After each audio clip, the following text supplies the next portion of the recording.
Let's continue with ankylosing spondylitis part 2 where we'll talk about signs and symptoms along with treatment. Science and symptoms देखें तो primarily spine को affect करती है ये disease, उसमें भी लंबोसेक्रल स्पाइन को, और सेक्रोइलियक जॉइंट को अफेक्ट करती है।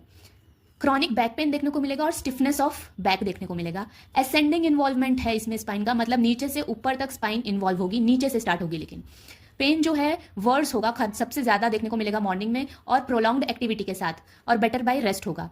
पेन एक्सटेंड्स टू नेक और upper spine causing pain and immobility. Pain neck और अपर स्पाइन में जाता है जिसकी वजह से इमोबिलिटी हो रही है।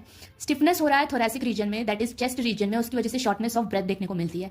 क्योंकि स्टिफनेस हो रहा है तो चेस्ट एक्सपांड नहीं कर पाएगा। नॉर्मली एक्सपांशन की जो लेंथ है वो मोर देन 5 सेंटीमीटर होती है, लेकिन यहाँ पे लेस देन 5 सेंटीमीटर देखने को मिलेगी।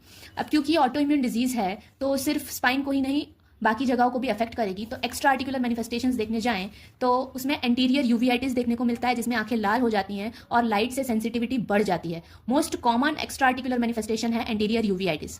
फटीग मेजर कंप्लेन होती है पेशेंट की कि उसको थकान लग रही है, और एनीमिया देखने को मिलेगा। इन्फ्लामेटरी बॉवल डिजीज भी देखने को मिलती है ऐसे पेशेंट में। कार्डियोवास्कुलर सिस्टम में इस्चेमिक हार्ट डिजीज और 3rd डिग्री हार्ट ब्लॉक देखने को मिलता है। एओर्टिक वाल्व डिजीज जो है वो 20% पेशेंट में देखने को मिला है, जिसमें एओर्टा का इन्फ्लामेशन हो जा रहा है, एओर्टिक एन्यूरिज्म हो रहा है, एओर्टिक डायसेक्शन हो रहा है, एओर्टिक रीगर्जिटेशन हो रहा है।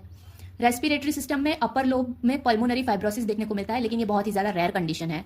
मेल यूजुअली ज्यादा अफेक्ट हो रहे हैं, तो मेल्स में 80% मेल में प्रोस्टेटाइटिस देखने को मिल रहा है, स्टेराइल यूरेथ्राइटिस देखने को मिल रहा है।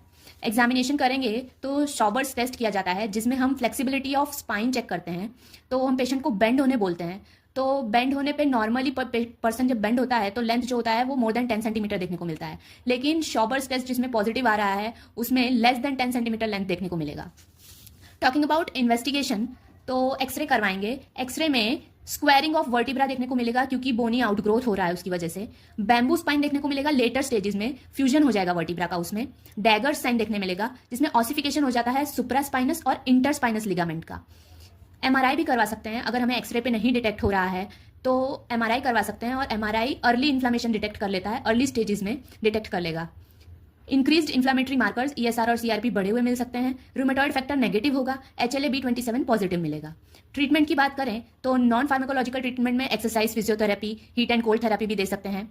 और मेडिकल मैनेजमेंट की बात करें तो non steroidal anti inflammatory drugs दी जाती हैं, पेन रिलीविंग ड्रग्स की तरह यूज किया जाता है। अगर वो नहीं काम कर रही है तो बायोलॉजिक्स यूज किए जा सकते हैं, जो इन्फ्लामेटरी मीडिएटर्स को ब्लॉक करेगा। फिर भी पेन नहीं कम हो रहा है तो स्टेरॉइड इंजेक्शंस भी दिए जाते हैं, और सीवियर केसेस में सर्जरी भी की जाती है। होम्योपैथिक ट्रीटमेंट की बात करें तो rhus tox, bryonia, kali carb, calcarea, fluor, nux vomica और एसिकुलस जैसी